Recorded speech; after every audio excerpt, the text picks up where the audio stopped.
Welcome into the Sports Shuffle, the only show that correctly had both hosts pick the Broncos beating the Bills. Yay, we have something. I'm your host, Flying Ryan Gilchrist, who cannot speak. Along with. That's okay. I'm the other host, Tampa Motor Joel Verlin, who sometimes can speak.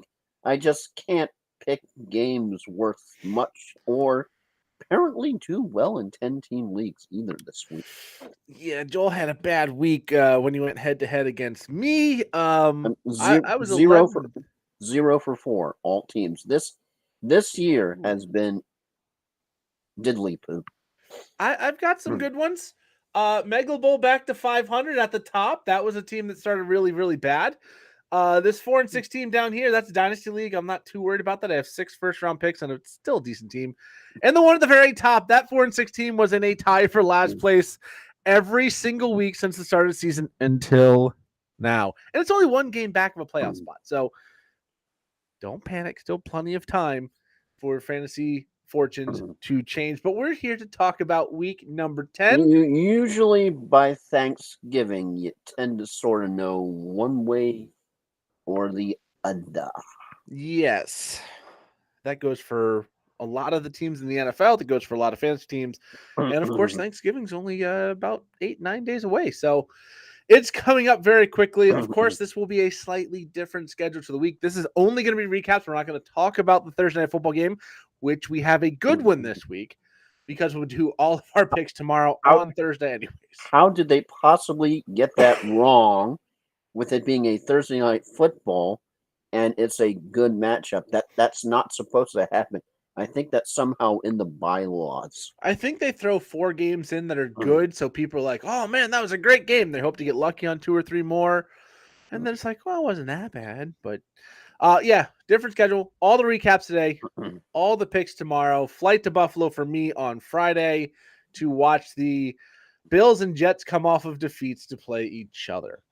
Yeah, because you really have to wonder because the Bills have done a complete 180. I mean, as bad as it was when you were thinking that time after time after time, losing so close to the promised land, and you just see all the time Stephon Diggs was watching the other team raise the trophy, and I don't think they're going to get that far this year, kids. No, 5-5. We'll go over the playoff picture at the end of the episode, but they are on the outside looking in, along with some other surprising teams we'll get to a little bit later. But let's jump into the recaps of week number 10. We do have some important news, of course. A certain quarterback of a certain team. Yes.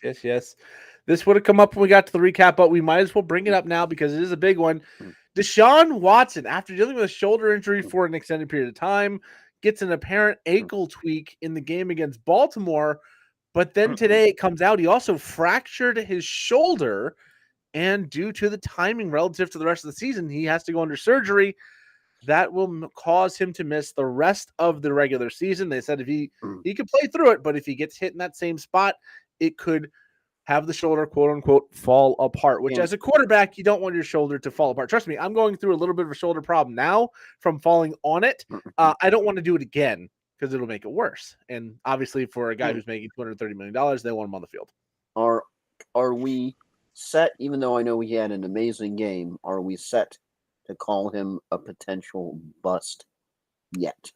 Watson? Deshaun Watson, we're calling a bust already for Cleveland? Well, I mean, he's got a team that's 6-3 right now. Second season in a row, and he's not able to be fielded for a full year. Last season, different set of circumstances. Legal. And the way he had his contract structured, I don't think it was the first year of the contract. I think that was the existing. This is the first year of the new contract, I believe. Oh, okay. So this is the actual I could be wrong, year. But I believe last year was part of the old contract, and this year was part of the new, or maybe they had it structured where he didn't really get paid if he missed a lot of time, and now he gets it all this year. Fair enough. Injuries happen. I mean, a shoulder injury, he tried to play through it. It's a different injury than he had. It got to the point where he needs surgery. He was playing fairly well, at least as we got on. Hopefully he comes back and be better next year. But the Browns are 6-3. They're going to turn to Dorian Thompson-Robinson for some reason. Not PJ Walker is undefeated as the starter and he's come in relief a couple times and been Beat very the good. 49ers. And then, I mean, if you are 2-7, yeah, throw in the rookie, see what you have long term. Maybe you've got something that, if nothing else, you can trade to a team like, there's several teams that need a quarterback coming up soon. But they're, I don't know, at 6-3, I think that's a team where you want the best quarterback on the field. We saw him get demolished by Baltimore. Baltimore's a good team, but he got demolished. And then They we tend to saw PJ demolish Walker. people. We saw PJ Walker be good against San Francisco and a couple others, and I question the decision to play Dorian Thompson-Robinson over PJ Walker. Yeah, so is that at a good time when you're looking to stream a certain defense, or is that a little bit risky? It's not a bad way to go for the next week or two. If they are actually playing him, to play the defense facing the Browns is not a bad strategy because he looked really bad. And maybe it was just one bad game. Maybe this guy is what they were hyping out in the preseason, but he looked real bad last time he played. Speaking of looking real bad, quickly talking about Thursday Night Football last week. That could apply to a lot of the games this week. This week had some good ones, though, too. There's another turd we're going to talk about very soon. 5 games that literally at the buzzer beater. Literally. 6. It was 6. Because that's right. That's right. Yeah, we cannot forget last night. 5 on Sunday. 6 out of 14. And there were some turds in there as well. We're not going to go over Bears-Panthers very much. Bears win 16-13. Awful game. Awful Thursday night experience. If you probably didn't start Deontay Foreman. Yeah, if you started anybody else, you were not happy. Maybe you got away with it like I did play DJ Moore. But there's a lot of bad in that game. Speaking of a lot of bad. Oh, boy. I had hopes in this game from Germany. It started off first drive touchdown, first drive field goal, 7-3 Colts. Early on, I was like, oh, maybe this won't be so bad. And then it ended up being 10-6, and I ended up wanting to leave the house, which I did to play disc golf before the 1 o'clock games. And Jonathan Taylor got all of the work, so that's the good fantasy takeaway. If you have Jonathan Taylor, he is fully back, full workload. If you have Zach Moss, he is cuttable, unless you want to hold on to him in case Taylor gets hurt. The Patriots, 2-8. Mac Jones got benched in this game. They're not committing to a starting quarterback for week number 12. They are, of course, both teams on bye this week. It's a bad situation in New England. There's rumors about Bill Belichick's future. I have a part of my final thought is about that, so we're not going to go too far into that right now. But the Colts moved to 5-5, still in playoff contention. The Patriots 2-8, bottom of the AFC. Yeah, the definite ups in this game, definitely JT. A little bit of an up for Ezekiel Elliott, who you got to wonder that was Dallas premature for cutting him, because he still looks like to have some life left in him. The Downs. Oh boy, Pat's DST coach. How do you not have someone in line ready to get a punt? How the bleep does that happen? Well, they were trying to go for the block. That was intentional, I think. It's not the worst special teams play of the week. We'll get to that later as well. Mac Jones, dude, hand off to the running backs. You suck. Mm-hmm. Zappy. Worst fake spike ever. And of course, as you mentioned, Coach Belichick. You know his time is nigh when the team is openly being criticized on the Patriots broadcast. Yeah. The Patriots have fallen a long way in the last 5 years, and they're going to hit rock bottom. I fully believe they're going to hit rock bottom if they're not there already, in the next year or so. But, Zeke Elliott looks good. I think he's definitely overpaid at $8 million, and I think that's why Dallas got rid of him, is because the paycheck more than the talent. I don't think the talent lives up to the money, but he's looking okay. And Ramondre Stevenson's looked okay, but this offense is not good. You saw of course, just Mac Jones being absolutely chewed out on the bench. Not a good day for him. Yeah. It's not a good season for the Patriots, but the Colts 5-5, even without Anthony Richardson, have a shot at the playoffs. Next up, one of the games of the week. It seemed like this week was all good games and turds. There wasn't really like, oh, that was okay. It was all very tightly contested or just complete blowouts. This one was tightly contested. Browns win 33-31. Lamar Jackson, for a fantasy asset, has been kind of bad the last few weeks, but as an NFL quarterback, just fine. Both defenses get a touchdown. Deshaun Watson, again, going to be lost for the season. That's on top of Nick Chubb, who did have a successful second surgery this week on his ACL, so he is on the mend for next season. Keaton Mitchell, big explosive player out of the backfield. It could be that he takes over sooner rather than later. Justice Hill looks like he's phasing out. Gus Edwards still the number one for the Ravens. A lot of pieces in this game. Amari Cooper, unfortunately, this might be his last great game of the season, or good game, because his sad Cooper noises. His output with a different quarterback is considerably lower. And the Browns, 6-3, got a big win to move within a half game because the Ravens haven't had their bye yet of the Baltimore Ravens. They have now evened the season series, so the first tiebreaker is now going to be level. We'll see about the divisional record at the end of the year. But the Browns, 6-3, beat the division rival, and they are still in playoff contention for now. Again, starting Dorian Thompson-Robinson in week number 11, for better or worse as of right now. Yeah, getting to the ups, definitely. Ford and Hunt, the nice 1-2 combo on the ground as Ford has really emerged as a solid RB1. And Hunt, just very sneaky as a flex, still touchdown dependent, but definitely worth a toss in the flex if you have bye week or injury needs. Solid day for Cooper, even without the touchdowns. And Keaton Mitchell, just nice start, even if he is in a timeshare with the Gus Bus. And Gus Bus he is pretty much the de facto back right now. He is the main man on the track, getting things done on the ground. And Mitchell, just very explosive.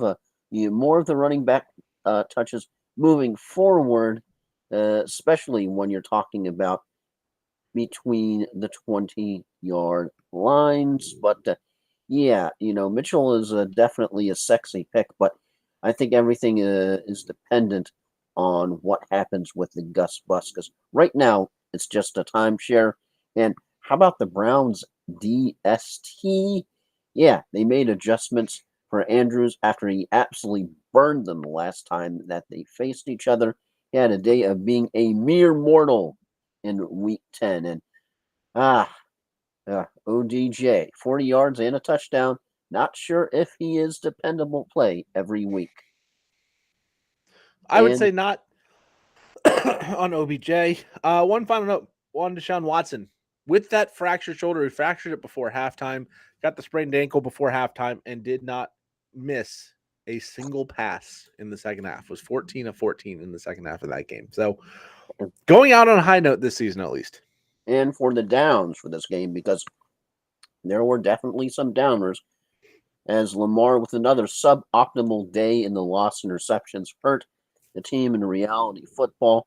Right now, the only team that can beat the Ravens, it seems, are the Ravens. Justice Hill, 7 yards. A lot of folks wasted a lot of fab on his value, but he's really dependent on an injury at this point.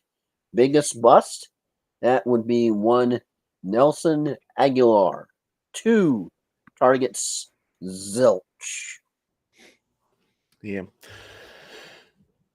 Interesting to see what happens with the Ravens on Thursday Night Football. They play the Bengals, which we'll talk about here in a second, in another very big game for both teams. Moving on to the Bengals, who lose to the Texans 30-27 on a last-second field goal, the theme of the week.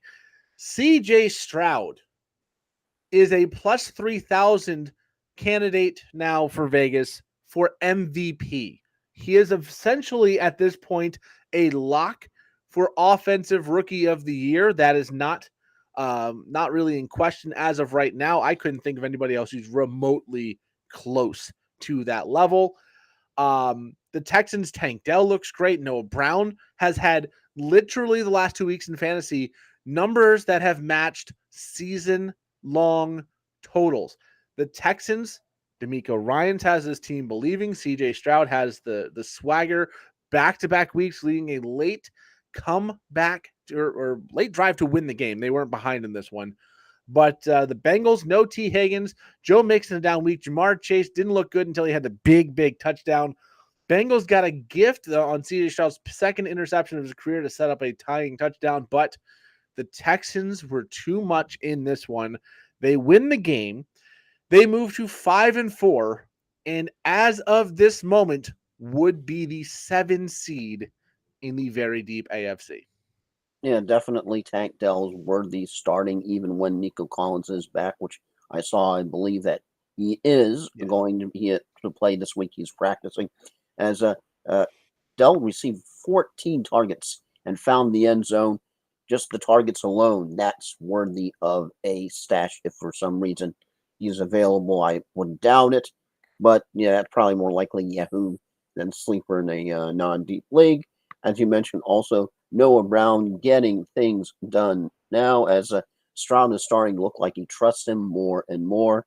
And on the Bengals side, how about Jamar Chase? The rumor of his back injury, greatly exaggerated, definitely not 100%, but at this point, he is just still trucking along. The downs, yeah, Joe Mixon, even with the late touchdown that salvaged his otherwise of a day. Bengals really just don't tend to run the ball. C.J. Stroud, by no way means does Stroud have a bad game, but turnovers were definitely a little bit concerning and kept the Bengals in the game late. And you know if you have him. You know if you have him. Dameon Pierce, the performance of Devin Singletary removes a lot of job security for the former 4th-round pick, and you're probably doing a lot of teeth gnashing if you have Pierce right now. Yeah, I dropped him in our 10-team league a week ago when he was injured and out. I don't even remember who I picked up at this point, but it's definitely going to be more encouraging than Dameon Pierce. And this team very quickly went from a ground and pound, shorten the game kind of team to let's air it out. Let's get our big weapons into play. Nico Collins has been very good, even though he missed this last game. Noah Brown's emerged, and Tank Dell, highly productive in college, has come into the NFL and maintained that. He's going to have some down weeks.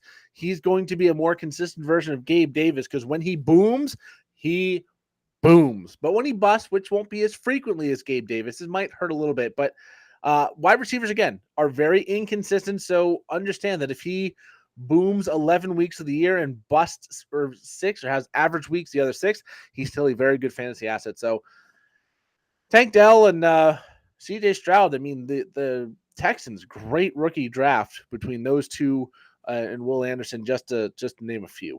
Now we Next go to up, a game that was a turd. I missed this pick very badly. I picked Jacksonville and they lost 34-3. Yeah, it's understandable. I know you with how the 49ers have looked definitely vulnerable, and all of a sudden it's like they had some of Michael's secret sauce in their back. Yeah, no touchdown for Christian McCaffrey the first time since he's been with the 49ers. They tried late in this game to force it. Jacksonville did not let that happen. That's one of the few things they didn't let happen. Brock Purdy, great game. Deebo Samuel, George Kittle into the end zone, Brandon Ayuk into the end zone. I mean, if you had anybody on this 49ers offense, and Christian McCaffrey did not have a bad game by any means. He just had a bad Christian McCaffrey game. Yeah, so if you had anybody, not one of those super sexy games that you're like, oh yeah, he's going to just help me walk my week.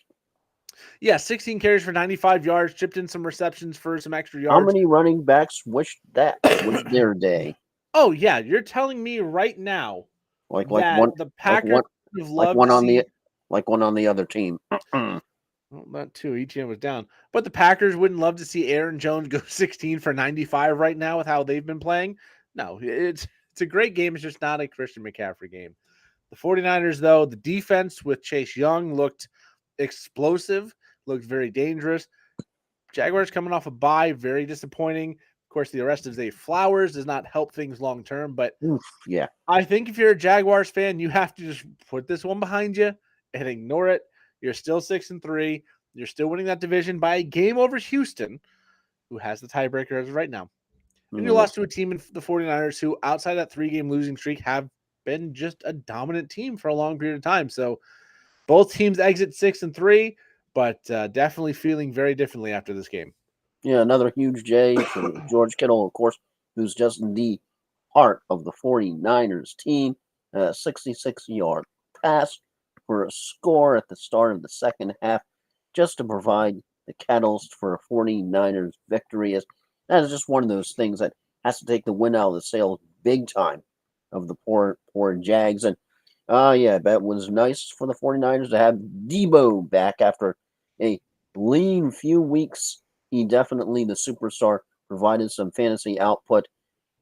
Finally, so managers have a little bit of hope after the bye week and give some time to Samuel as he gets healthier and starts to become a focal point for the offense. The Wes, yeah, that'd be on the other side of the ball. Trevor Lawrence, just a nightmare outing for the young quarterback. Just sort of one of those games going, is it over yet? Stop. He's already dead. And sorry for Travis Etienne owners. Just a disappointing day out for the up and coming Etienne against a run defense that just has no vulnerability to just absolutely shut down the entire backfield of the Jaguars. He just wasn't used correctly in the game plan, and ugly day on all sides of the ball for the Jaguars. Yeah, the long short of it all is up Niners, down Jaguars. All right, we move on to the Joshua Dobbs is just really good. As he and the Vikings beat the Saints 27-19. TJ Hawkinson and this Vikings offense was dominant in the first half. Then an injury to Derek Carr brought the return of Jameis Winston and the return of Chris Olave to fantasy relevance as he leads 2 touchdown drives, and you think, oh man, the Saints are coming back. And then the emergence of old Jameis Winston throwing the ball to the wrong team came into play, and the Vikings hold on 27. What was it, an apple, cherry, or other, or a blueberry turnover? Oh, it was a lemon. It was a lemon turnover because it was an L. The Vikings, 5 straight wins to move to 6-4. They are well in the wild card race. They are still not too far back of Detroit to have a shot in this division. And Joshua Dobbs has been very good. TJ Hawkinson has been electric. They do lose Alexander Mattison to a concussion in this game. We'll see what that means for his availability this weekend. Most of the time this year, it's been you missed the next week. That would mean Ty Chandler is the next man up and possibly Myles Gaskin behind him or Kene Nguanu. But the Saints go into the bye week 5-5. That's still good enough to be in first place in the NFC South, I believe. But the Vikings getting Justin Jefferson back sooner rather than later. He's been activated. His window's open. He hasn't been activated to the active roster yet.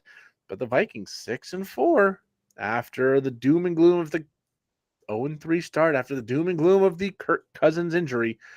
They're still finding a way to just get the job done.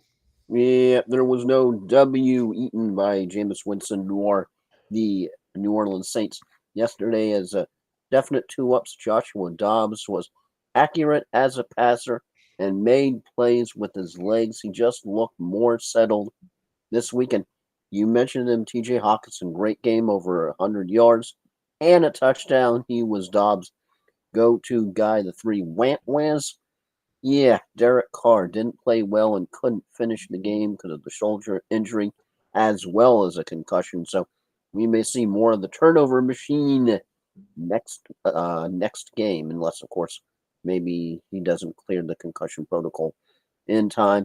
Alvin Kamara just lacked explosiveness and couldn't get going and didn't score a touchdown, even though he did have 2 different 2-point conversions. Yeah, you tend to like touchdowns more when you are starting in fantasy. And Michael Thomas just had minimal impact when he was on the field, seeming to fade from the days of yesteryear. Yeah, another injury for Michael Thomas. Moving on. Well, the Steelers found a way to be 6-3. Somehow. Yeah, controversial lateral incomplete pass call cost the Packers a touchdown in this one. As the Steelers do win 23-19, both teams had the opportunity to win this game and tried to give it away.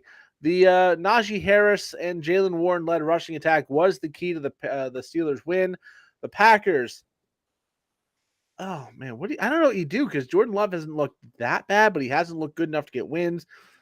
And I don't know what you do with Kenny Pickett long term because I was looking through teams that should be maybe considering a quarterback in the draft, and Pittsburgh is pretty high on that list, but they are 6-3, and they seemingly are good enough with Kenny Pickett.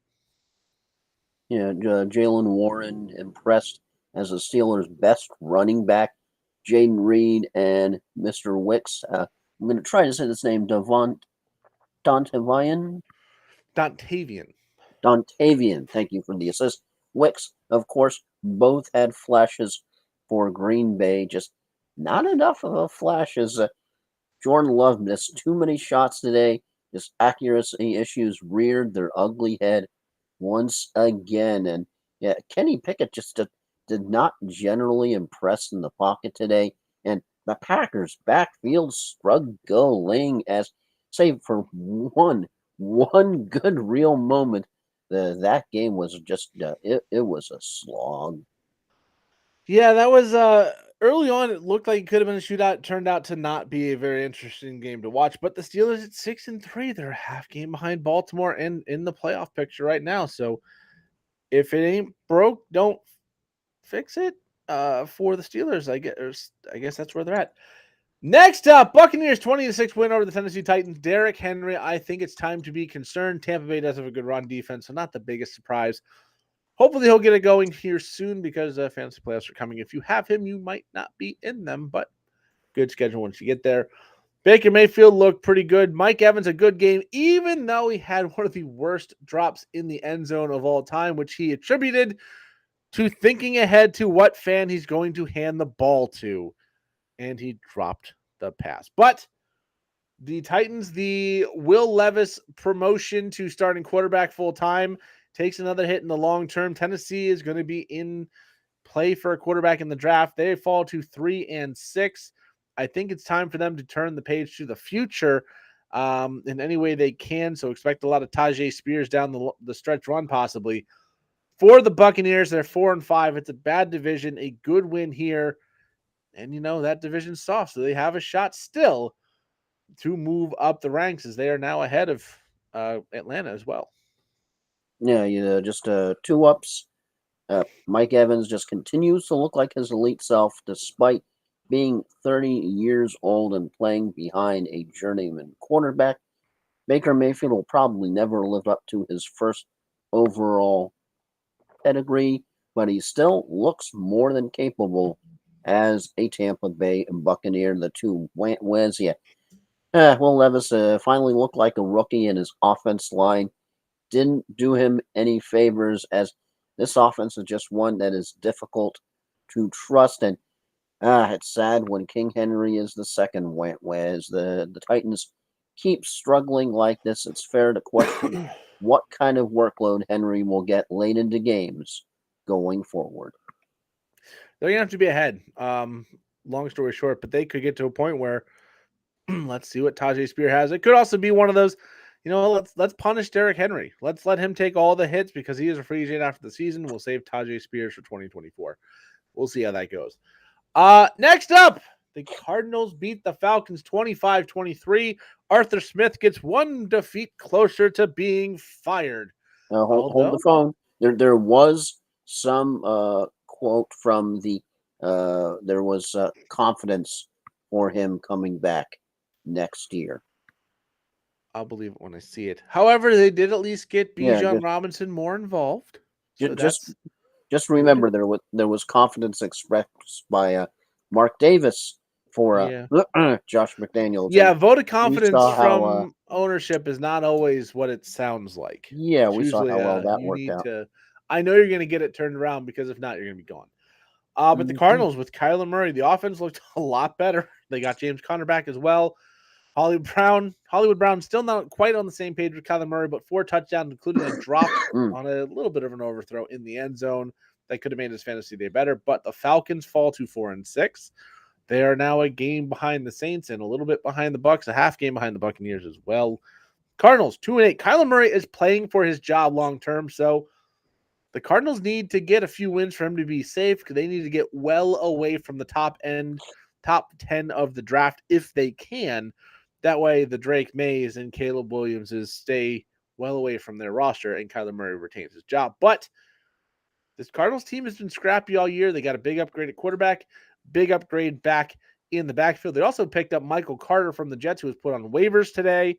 So maybe the Cardinals will make a little bit of a run at the end of the season. Not to the playoffs. I don't think that's possible at this point, but a little bit of a run towards maybe a 6-11, 7-10 kind of season if they can get the job done in the next few weeks. Yeah, definitely ups for this game. Trey McBride, where has this guy been since Zach Ertz landed on IR? McBride has literally just burst into the scene. You mentioned Bijan. Nice to see that his career high in touches with 23 and most carries in a single game with 22. Just nice to see him back to the normal volume after that, whatever that was that week with he wasn't feeling right and the headache and all that craziness even led to an NFL investigation. The Falcons. I really don't think anything happened because we never really heard anything. At least I don't know if you heard anything. I never did. But yes, and of course Kyler Murray. I mean, it wasn't anything really extraordinary, but just to see him back after that brutal ACL tear, it's sort of nice to see recovery and hope for the future of the Wentworths. Yeah, if you started him in fantasy today on Sunday and in recent 2 or 3 past weeks, Marquise Brown. I mean, just yeah, he was 4th on the Cardinals in targets. I think he's more not Hollywood Brown, maybe Van Nuys Brown recently. Just boy, and the Falcons pass catchers. What is going on? I mean, is it just that much of a difference for Drake London and Kyle Pitts transitioning from Desmond Ridder to Taylor Heineke? Just boy, not good at all. And RB2s and 3, Bijan Robinson and James Conner were the only backs to own on these teams. Everybody else, disappointments. Yeah, and Heineke left this game with a hamstring injury. So they had both quarterbacks in, both were equally terrible. I had mentioned I kind of made a list of teams that were possible to draft a quarterback next year. The Falcons are one that I said they will draft a quarterback early, and I've got them as one of the best landing spots if Arthur Smith is gone, mind you. You get a competent coach. You've got Drake London. You've got Kyle Pitts. You've got Bijan Robinson. John Yu's been good. You can get a wide receiver in the middle 8 rounds to complement Drake London a little bit better. And this could be a very good offense very quickly if they can get one of the top 2 or 3 quarterbacks. But Arthur Smith needs to go. And I think that's what really makes this team better is him going. Retain a lot of the rest of the staff. Just get rid of him and whoever's making the terrible decisions on offense do not play their studs to the best potential. Yeah, if you have somebody like Bijan, play the dude. Yeah, you don't draft. I mean, Kyle Pitts was picked number 4 overall. He's being outsnapped by John U. Smith in a lot of ways. Bijan was number 8, and he's getting the same level of work as Tyler Algier. We all remember the John U. Smith week. Boy. Next up, Lions 41-38 buzzer beater win over the Los Angeles Chargers. They actually had a nice lead in this game, but Jahmyr Gibbs stole the show. David Montgomery, though, was still good as he returned from the injury. We'll see how the timeshare keeps working out. It sure seems like it's going to be a 50-50 before too long, but Montgomery's first came back. They could have been easing him in. Keenan Allen, he's very good. I think it goes without saying, but he led the league in receiving this week, and he is the wide receiver 2 on the season in fantasy behind only Tyreek Hill. And the Chargers, though, they fall to 4-5. They fall behind the Raiders in the division. And Keenan Allen is, according to Brandon Staley, hopeful that they can play Sunday versus the Packers. Yeah, it's called which coach do you want fired more, Brandon Staley or Arthur Smith? Oh, it's Arthur Smith. He's holding his team back. Brandon Staley can't get a win, but that means guys like Keenan Allen, Austin Eckler, Justin Herbert, Mike Williams when healthy, Josh Palmer when healthy, even Quentin Johnson, if he can get it going, they're going to be good for fantasy. They're going to be better for entertainment. Arthur Smith ruins football. The Lions, though, 7-2, near the top of the NFC, game behind Philadelphia. Yeah, for this one, up's definitely Jared Goff. He looked comfortable and accurate all day long, leading his team to 7-2 and a likely QB1 finish for the week. Gibbs and Montgomery, they combined for 193 yards and 3 freaking touchdowns on the day. Not too shabby. Justin Herbert, gutsy performance on all phases, and just another QB1 finish for the day. Keenan Allen, as you mentioned, pretty good. 11 receptions, 175 yards, 2 touchdowns. Yeah, if you went up against him in fantasy, you were probably not saying nice things. And Austin Eckler, 115 all-purpose yards and 1 touchdown. Definitely the team's this game to play and stack in DFS this week. The just two went was for this one. Quentin Johnson, despite catching his first career touchdown, he was unable to get much going when his team really needed him. And oh boy, the Lions defense. I mean, yeah, Chargers don't have much of a defense, but they're all about the offense, and Lions really couldn't stop them today. Sunday. Yeah, we'll see what that defense looks like long term. They've had a couple bad games in recent weeks with the Ravens and this one. Also, don't forget the Seahawks that we'll get to in a little bit had a very good game early in the season against them as well. But all in all, a fairly good defense there. Get into what was not a good game. Yeah, 3 games in the late window were decided on last-second field goals. That's who we just talked about, and the one we'll talk about in a little bit. But this next one, it was an 11 field goal game difference.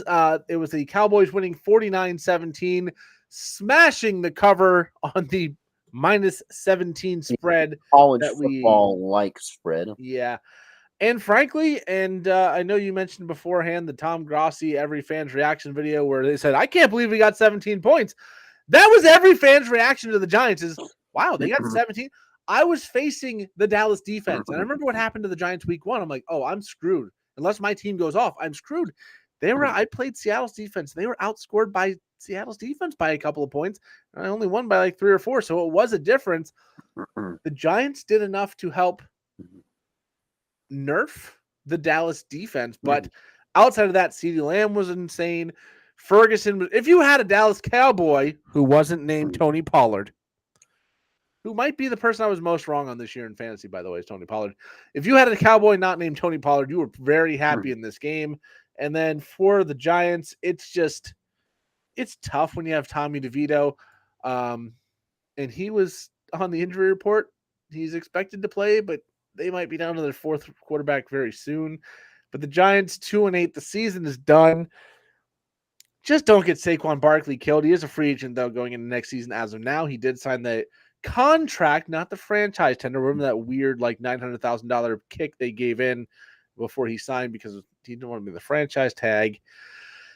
So we'll see where his future holds long term. But the Cowboys, 49 points. They have been dominant at home. They've been doing what Miami's been doing, but no one says it. They've been demolishing bad teams and then struggling against good teams. That's kind of the normal way of the NFL, by the way. But the Cowboys 6-3. They have another matchup against Philadelphia in the next couple of weeks coming up. If they can win that game, that division is still well in play. Eagles play the Chiefs coming up next week. So if the Cowboys can keep the train moving, they can get very close to Philadelphia very quickly. Yeah, finally, Brandon Cooks exploded. 173 yards when Dallas traded for him. That's what everybody was expecting him. If you stashed him in fantasy somewhere, you started him this week, you were probably pretty happy.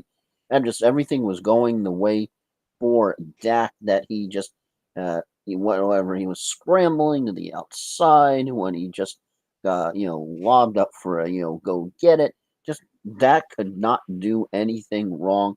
And when you have a day like that with 5 total touchdowns, and CeeDee Lamb, just ever since the 49ers game, he has literally been on a tear with another 100-plus yard game in addition to the 2 total touchdowns. So if you took a gander on CD, you are cashing some fantasy CDs big time. The Wentwez, you mentioned him, Tony Pollard.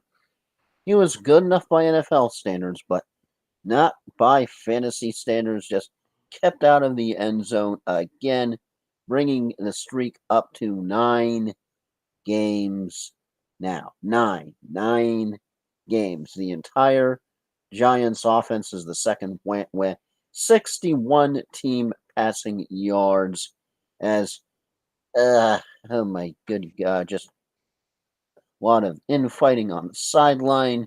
Just uninspiring to watch today. And needless to say, the New York defense, 2 weeks in a row that they have been dumpstered as, they play Washington next. And I don't know what they're going to be like for that matchup. Ugh. Yeah, Tony Pollard, the running back 21 on the season in PPR leagues. He is behind people like Brian Robinson, who you can get in the 10th round in most drafts, who is right now the running back 4, by the way. Alvin Kamara, who missed the first 3 games with suspension, who was the running back 6. Rachaad White of your Buccaneers, who had a disappointing start, was running back 8. Zach Moss, part-time starter, running back number 9. Bijan Robinson, who's been badly misused, is the running back 12 in PPR. He's been Arthur Smith. Yeah.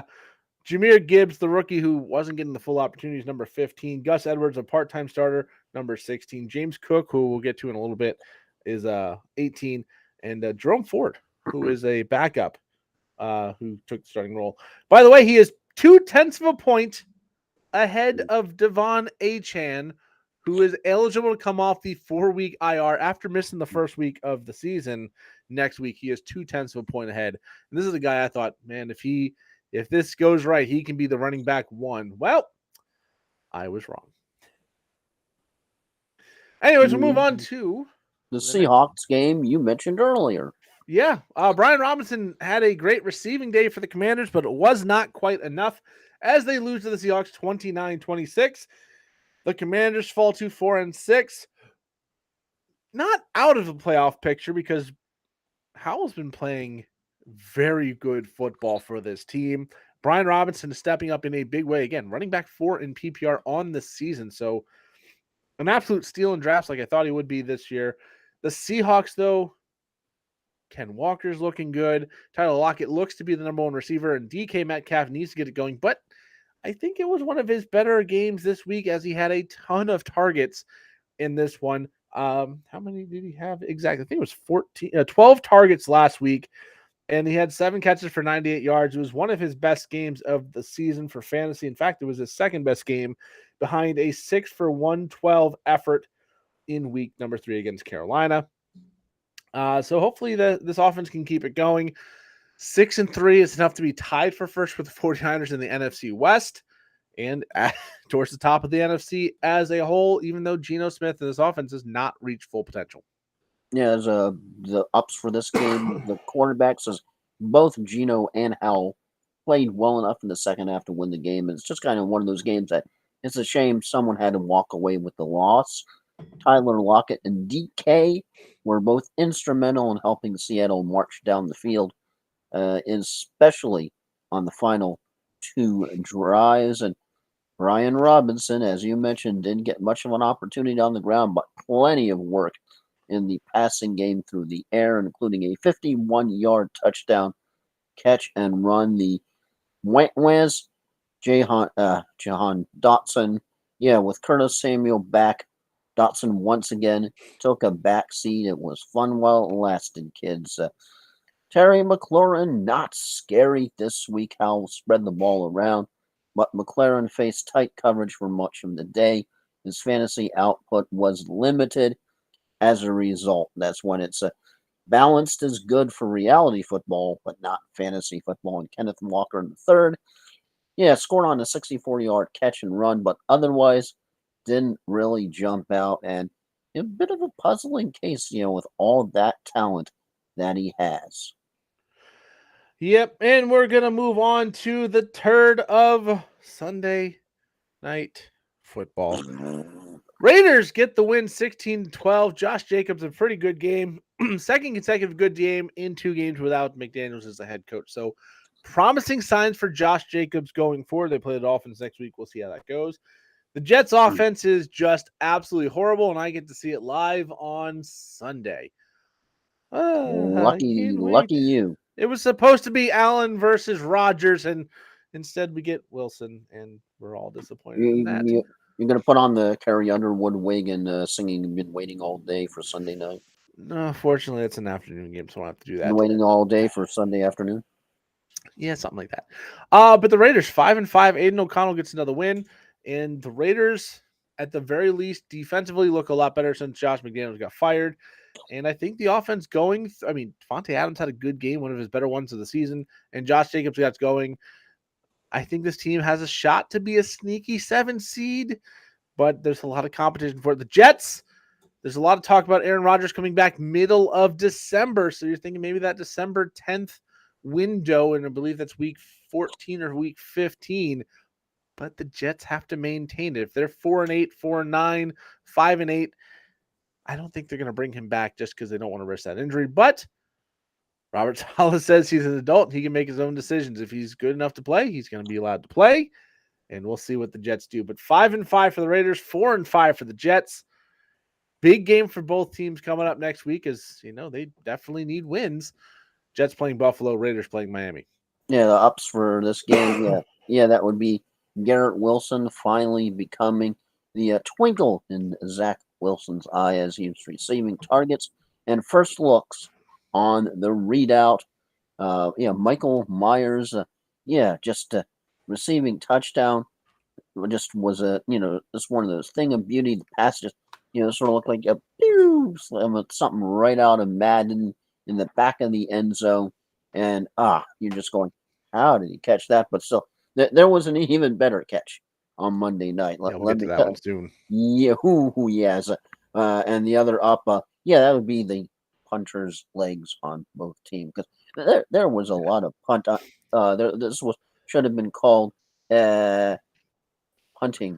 It was a Rockettes game. That's all it was. It was a Rockettes game. Leg up, as the ball just gets punted back and forth. That's all it was. The went for this game. AOC. If there's a quarterback up there that can make Jimmy G look good, this is the one. Let me tell you. Yeah, Breece Hall just. Oh man, just it's a rough day because when the Jets don't do well, neither does he. And the Jets offense just not one of the assets used properly tonight. And Jacoby Myers just somehow disappearing, poof, from the Raiders' game plans. Yeah. Well, Aiden O'Connell's going to have to learn to support a second wide receiver. Myers was all right. If he gets time in the pocket, and remember, the Jets is a very, very good defense. So this could be the low water mark for his skill and how he looks on the field. Aiden O'Connell, that is. The Raiders played a very good defense. They did just fine. We'll see how they look next week against Miami, whose defense is not what it's improving. Ramsey and Howard and Holland in that backfield, they've got enough talent, but they're not the Jets defense still. So we'll see how he looks next week. But the Raiders 5-5, second place in the AFC West, and a lot to play for. Very tough matchup coming up next week against the Miami Dolphins, though. Next up, Joel and I got this one right.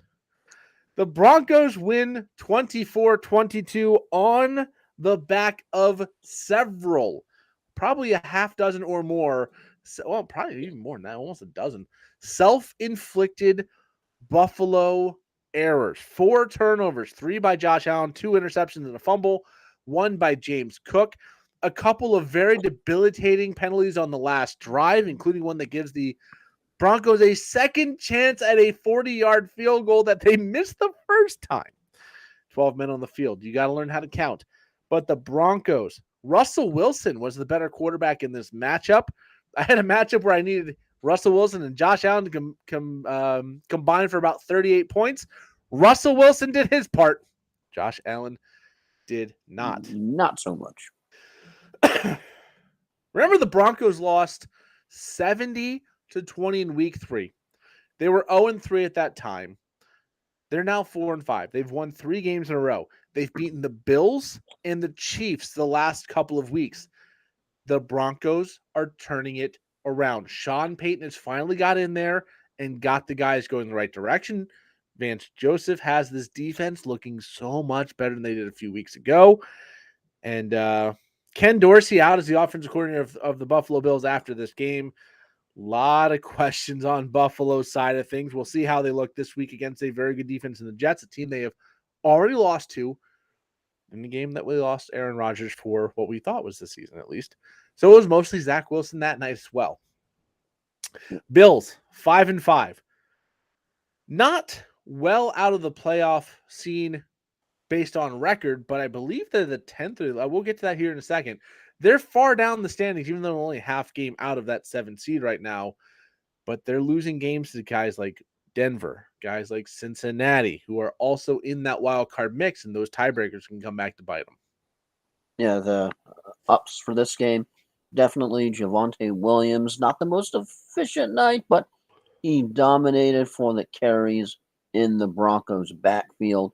Dalton Kincaid, no sign of his connection with Josh Allen, allowing anytime soon as, he was just there, and Josh Allen just seemed to be his go-to guy, and I'm only going to mention him once this time, unlike last week. And, of course, the big, major, double, triple, quadruple, super Rooney up of the entire week has to go to Courtland Sutton. Yeah, I know he had a fumble, but that catch that he had in the end zone, just out of nowhere, keeping both of the feet in. They reviewed it. They gave the touchdown to the Broncos, which turned out to be huge, definite, critically important for the outcome of that game. An unbelievable catch by one, Courtland freaking Sutton. It was a 3.2 catch percentage likelihood, the lowest in about a decade. And it was a very great catch. It put the Broncos up 9-0 after a missed extra point. And it really made this game much, much harder for the Bills to come back. And they were not able to come all the way back in this one. The presence of mind that he had in order to do that was just athletic and amazing. Yeah, a lot of football still to play this season.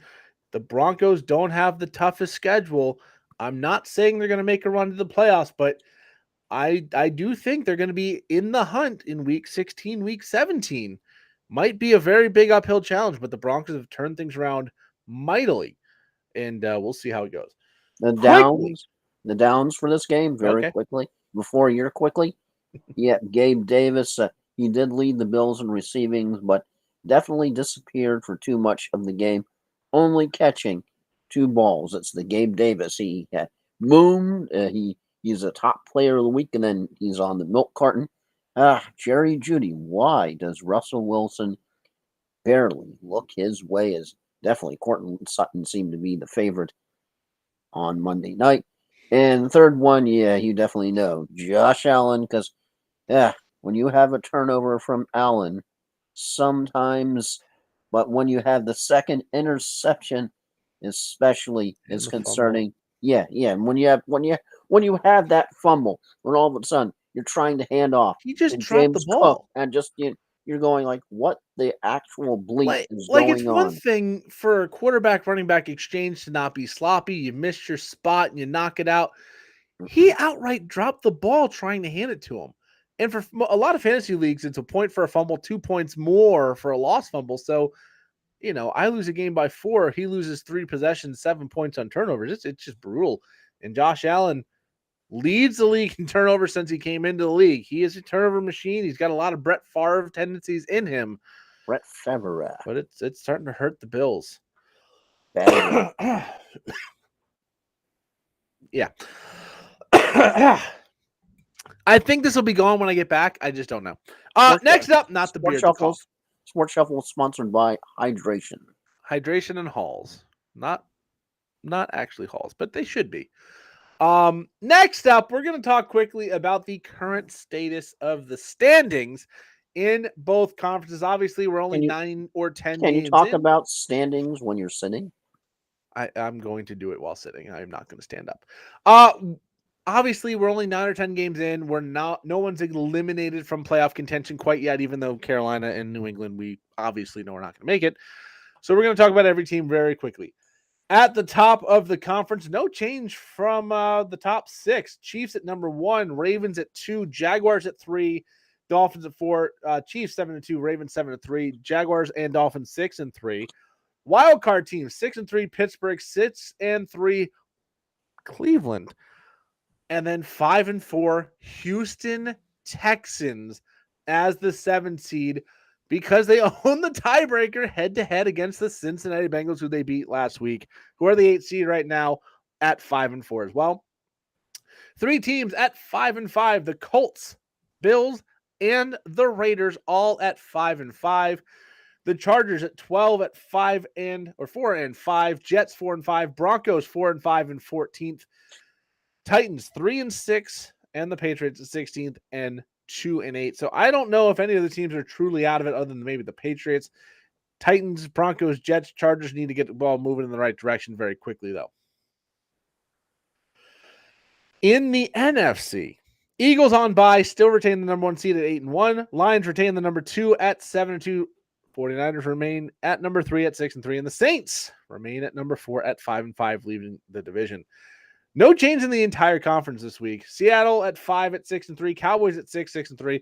Vikings, per their 5-game winning streak at 6-4, hold the 7th seed.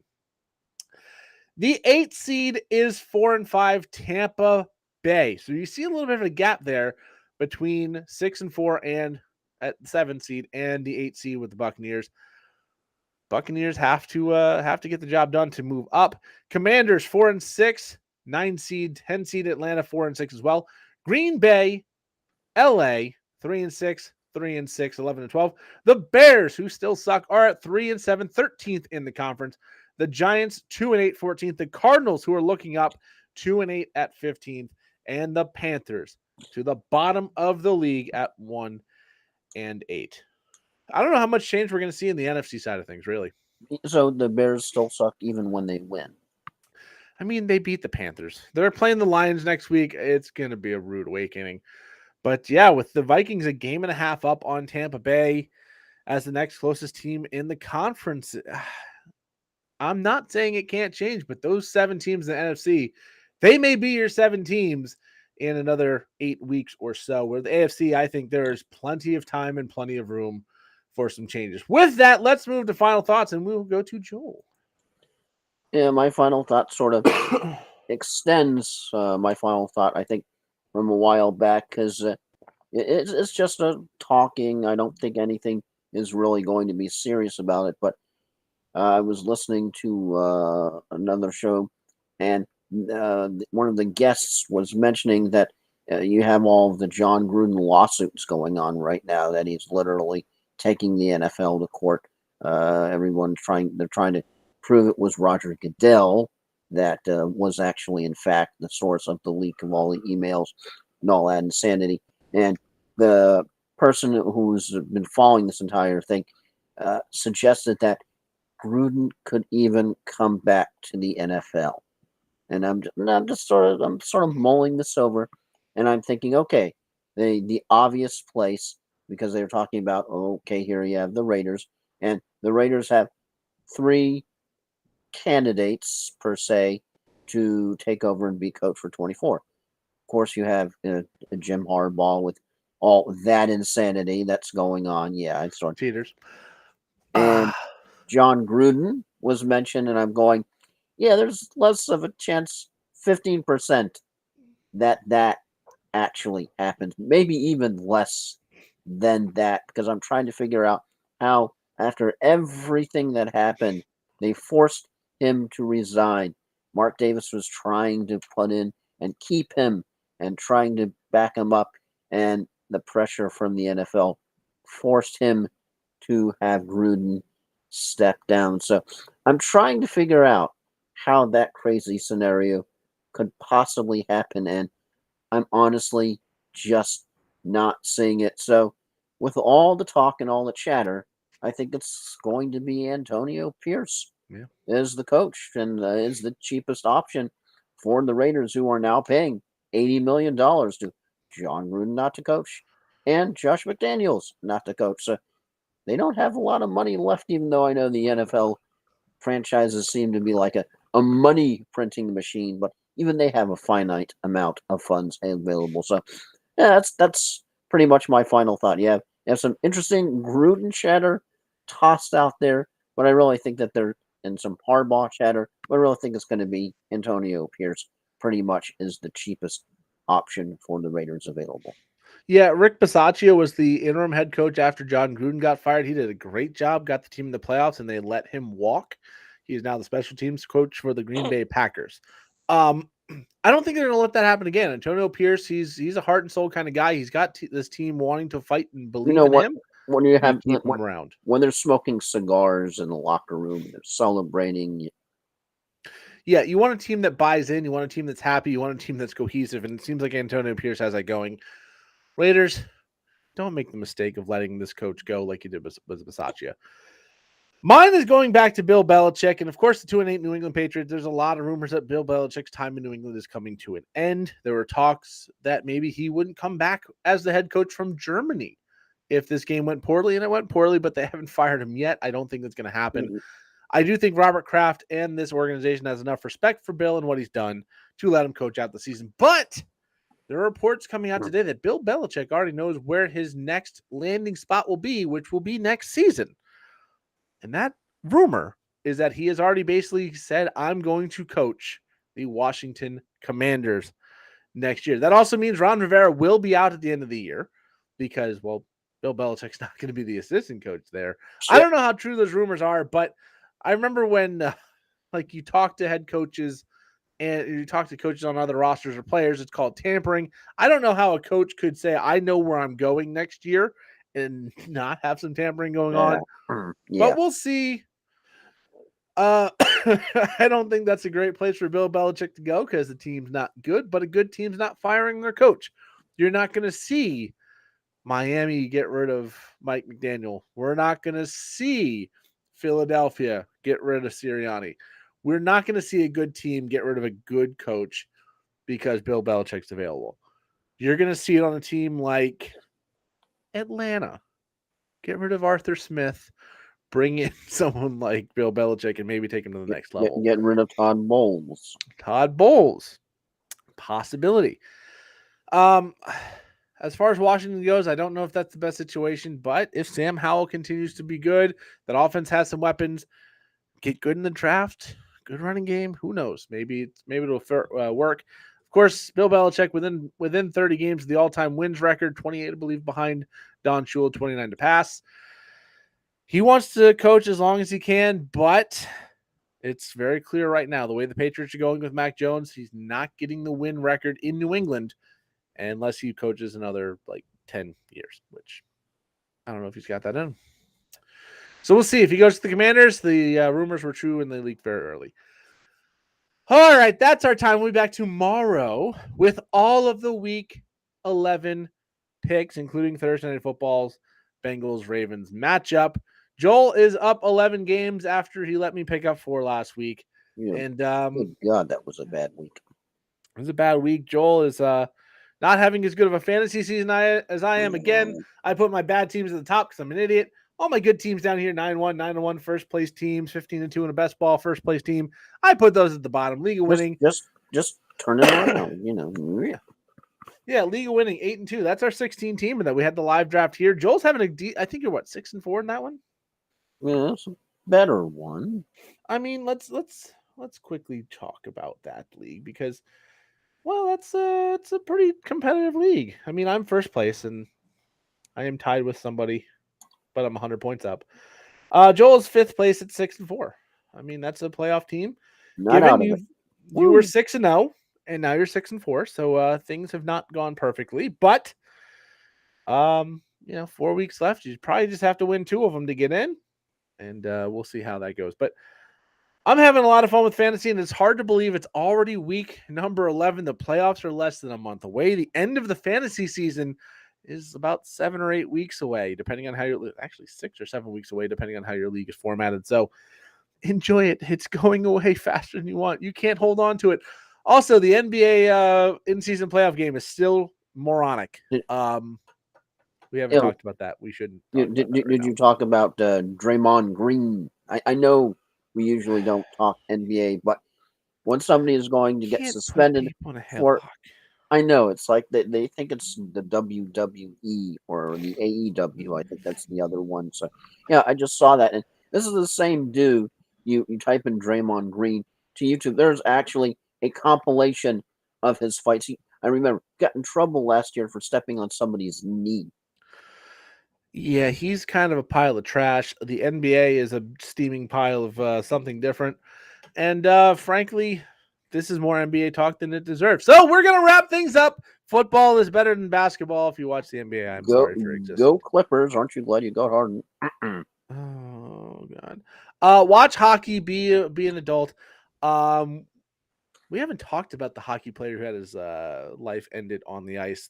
Oh Yeah. yeah, Really, I don't want to go into it too much. yeah. But That's they yeah. Because that arrested. was They arrested the player that was unfortunate enough. I mean, if you remember the Richard Zegnick play from like 2007, 2008, oh yeah. in the course of a play, skate comes up, gets the guy in the throat, cuts him open, Oh and unfortunately, because of there's arteries in there that are vital, and he ended up passing away. They arrested the player whose foot came up in a scrum that got him for manslaughter. This is going to be a story that goes on for a while.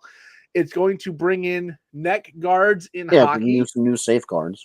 Yeah, they're going to mandate it. It's going to be one of those that goes to about here. It's going to look like a turtleneck, basically, that goes under the jersey, under the sweater, up to basically where the chin is, and it's going to save someone's life down the line. But a developing story, I'm sure we'll talk more about. But really weird, unfortunate situation, and got weirder by arresting the player who was, I'm sure, feeling horrible about the on. It was a full accident. I mean, hockey's a full contact sport. We were running around on razor blades. Things can happen. We've seen legs, we've seen hands, we have unfortunately seen necks more than once. This one was fatal, but after an unfortunate incident, now the man is fighting for his life, for freedom, after he cut someone accidentally playing hockey because he was getting knocked to the ground. So, weird stuff. Maybe we'll talk more about that tomorrow. But yeah, that's kind of a downer to end on it. But anyways, Well, positive note, it was good to see, even though the Bills lost, DeMar Hamlin on the field. yes, DeMar Hamlin, first tackle since Ending he on a went positive down. note.